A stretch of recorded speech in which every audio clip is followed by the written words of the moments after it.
Hi everyone. As you can see, my basil plants are starting to get a little overgrown. Need a good haircut, I think. So I thought what we'd do today is make some basil pesto. Why don't you join me? Let's go.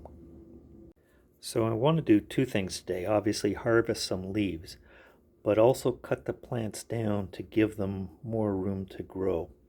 So I want them to be about 6 inches above, so that looks about right.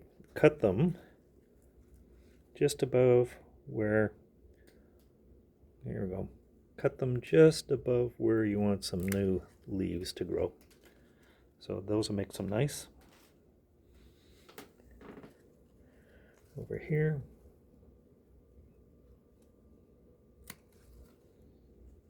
Yeah, look, if you could smell them, you would die with jealousy. I got them down here. I'm going to, according to my recipe, want 2 cups of basil leaves. So I think that might be enough to give us a start. Let's see what happens. So here I have a nice 2 cup. I want to fill it like this, and I want to, so you want to make it nice and densely packed in there, so it'll take a fair amount of leaves.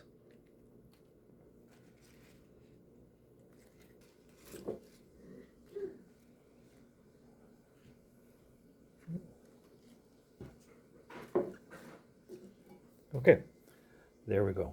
Next, wash and then put out to dry. So here we are. We've plucked the leaves and we've rinsed them 5 or 6 or 7 times. You want to make sure that you get everything gone. And I've used some vinegar as well. A little bit of vinegar on the first rinse just to make sure everything's clean. So now what I'm going to do is you obviously put them out to dry. So I'm going to lay them out, leave them for a few hours to dry. You want to do, we're lucky it's a cloudy day, because if it was a hot sunny day with the sun coming in through the windows, you would dry them out very quickly and actually start them to wilt. So you want to make sure that they're out of direct sunlight, that it's a little bit of coolness in the air, if that makes any sort of sense. Yeah. You want to make sure the leaves aren't nestled in one another.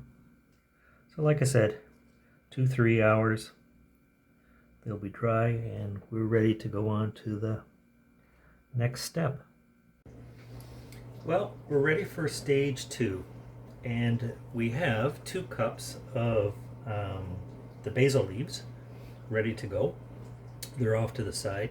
And in addition, we're going to have, this is a 1/4 cup of pine nuts. We have 1/2 cup of Parmesan cheese.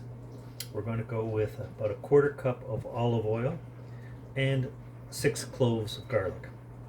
So why don't we get started?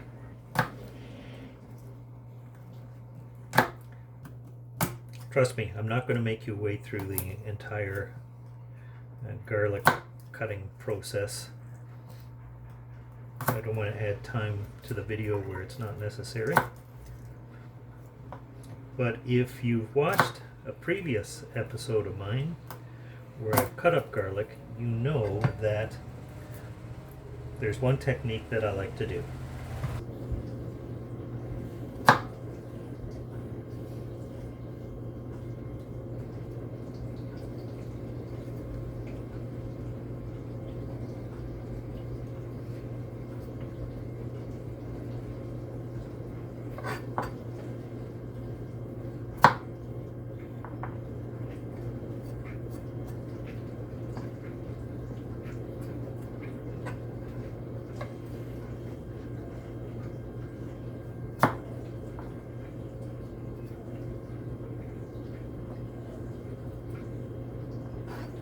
Okay, so we're ready for the final stage. We have mise en place, everything in place. Open up, this is a Cuisinart blender, and we're going to take half or 1 cup of the basil leaves first. Put them in nice and gently, or not so gently, whichever you prefer. Doesn't matter, they're going to get ground up anyways. And then the pine nuts. Okay, that's that. Put the lid on nice and tight.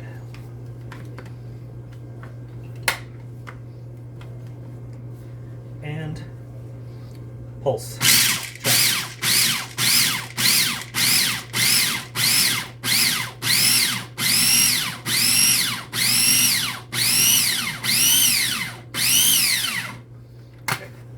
You may need to, or you probably will, need to push down the sides after a bit, but this is enough for the first batch. So next, the smell is fantastic. So next, we take the second batch.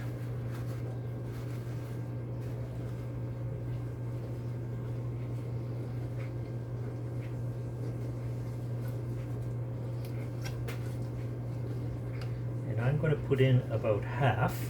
You can put in full, it's up to you, whatever you want. But then I'm going to grind or mince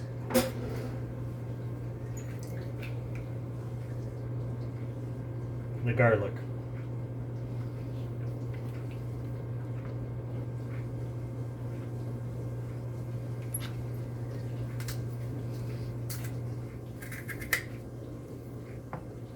Now here's a question.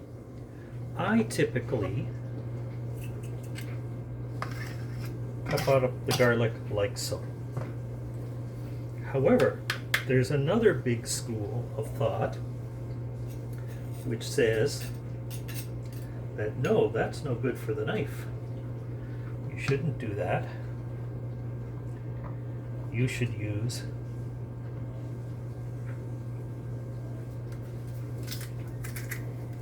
the back edge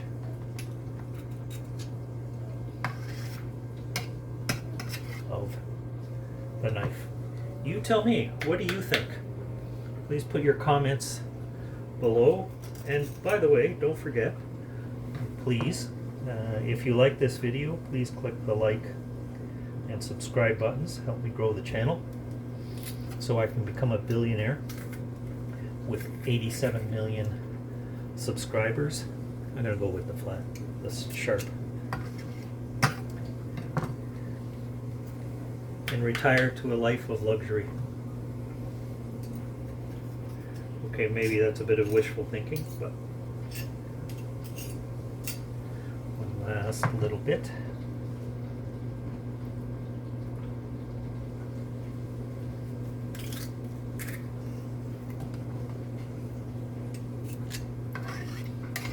It may look like a lot of garlic, but believe it or not, when you actually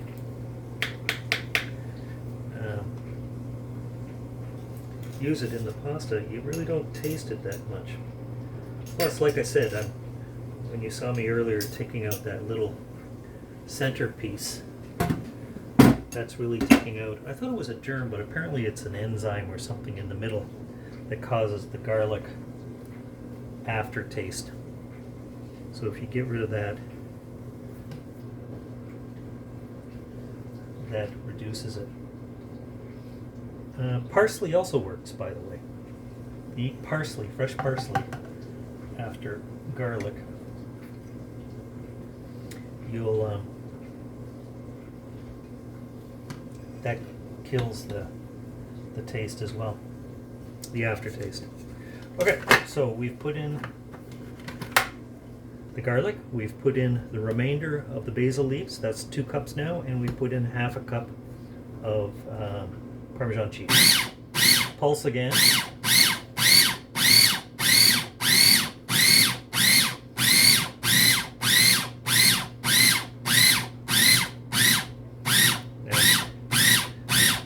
Start, as you can see, it's getting almost like a solid piece. So this is where we're going to start wanting to add the olive oil. So, quarter cup.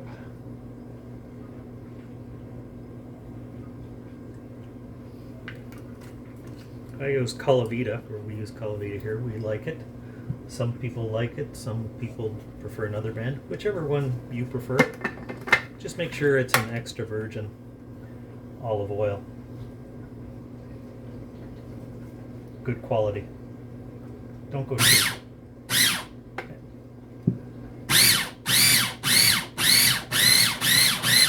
Okay, a little bit at a time. Just drizzle, drizzle.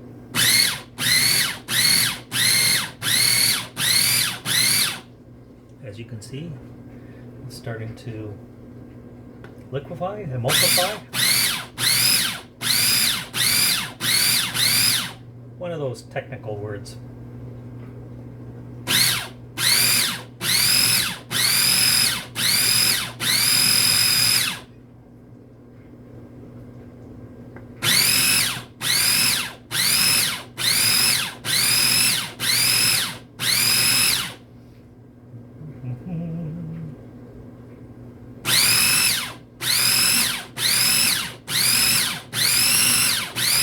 By the way, you can also add salt and pepper if you wish. We don't use salt in this house.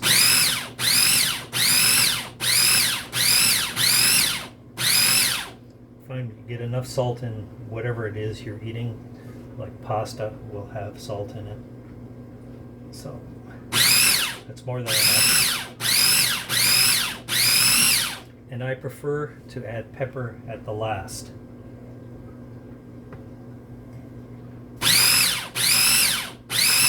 But it's up to you.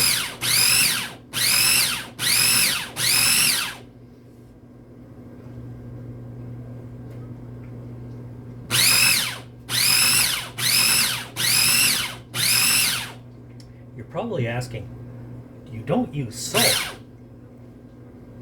How can you not use salt? I watch Gordon Ramsay all the time, and he yells at chefs for not using salt in the dishes. Well, in restaurants where most of your customers are, he's probably right. But it's amazing how, if you stop using salt, how quickly your taste buds adapt and you're able to taste the food itself. The actual flavors of the food. And it's healthier for you that way. Okay. So I think we're good. Let me just check here. Oh yeah, very nice. Beautiful texture. Can you see? That's what you want, something like that.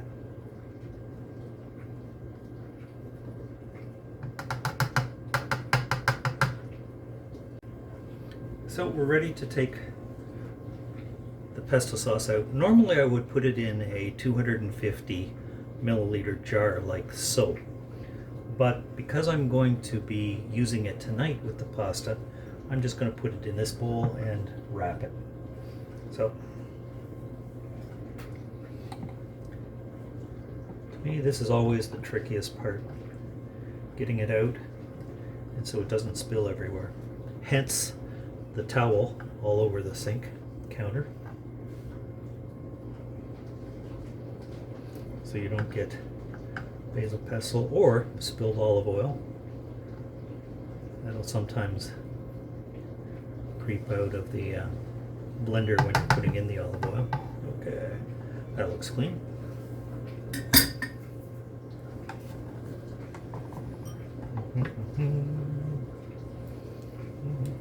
Oh, if you could smell this now, you would be so jealous, I can tell you.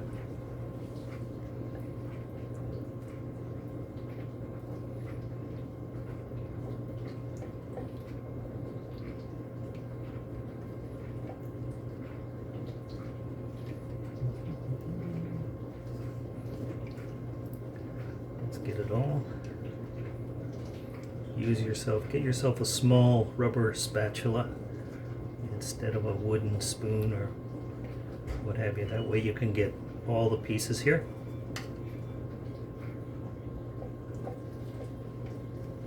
Good to the last drop, would that be correct in saying? Good to the last grain, good to the last leaf.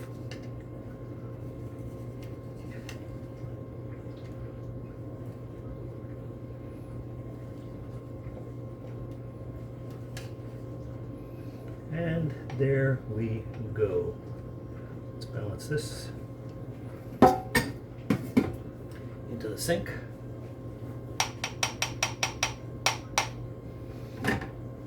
My friends, there we are for now. We'll put some cling wrap over the top and then just keep it to the side for the pasta in a couple of hours. See you then. Well folks, here we are.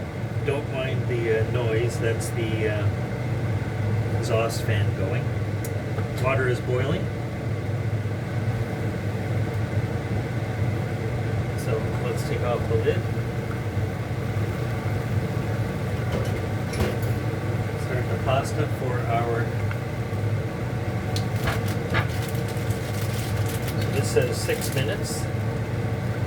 Follow pasta, spaghettini, which is a thinner than spaghetti. Oops, that's not good. There.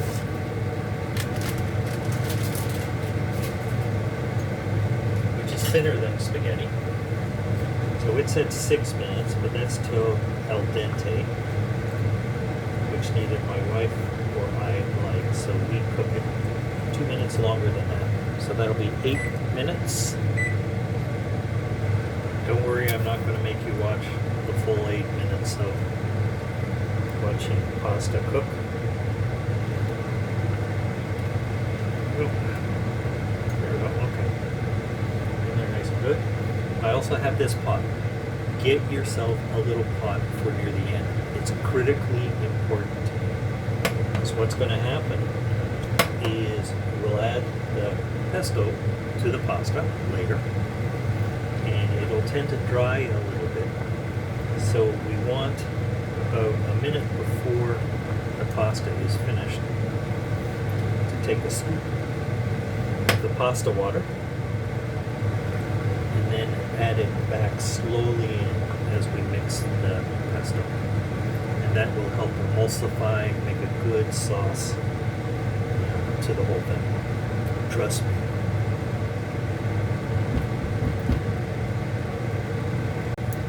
I've got about 225 grams of spaghettini here, pasta. And for that amount, you should use, if it's freshly made, about 5 to 6 large tablespoons of pesto, which is most of that. There's excess, but we so love the pesto, we're just going to go with all of it. We're greedy. If you're using store-bought, go with 4 to 5 spoons because it's heavy in salt and some other stuff, so you want to go a little easier. But make sure to add a lot of the pasta water afterwards or while you're mixing. So here we are. About 20 seconds left to go. Taking the pasta water, look at it, look how beautiful it is. Don't use tap water, hot water. Just go with the flavored pasta water. Just about ready.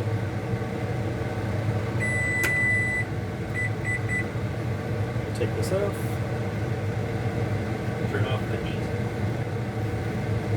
Okay, we've drained it.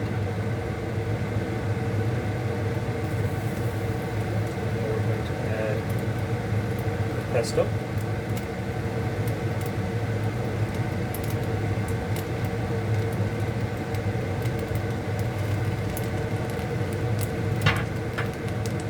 And as you can see, the pesto is a little bit dry. So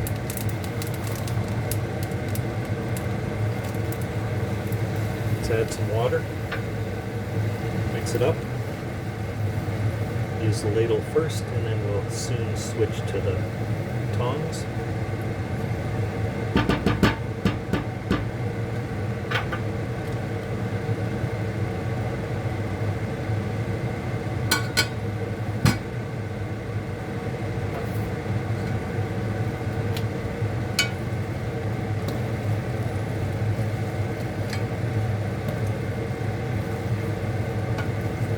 So can you see how it's got a bit of a thicker sauce to it now that I added the pasta water? That's what you want.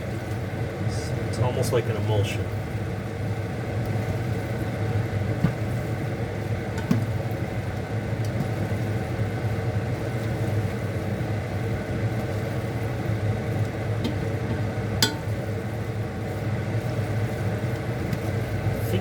I think we're good.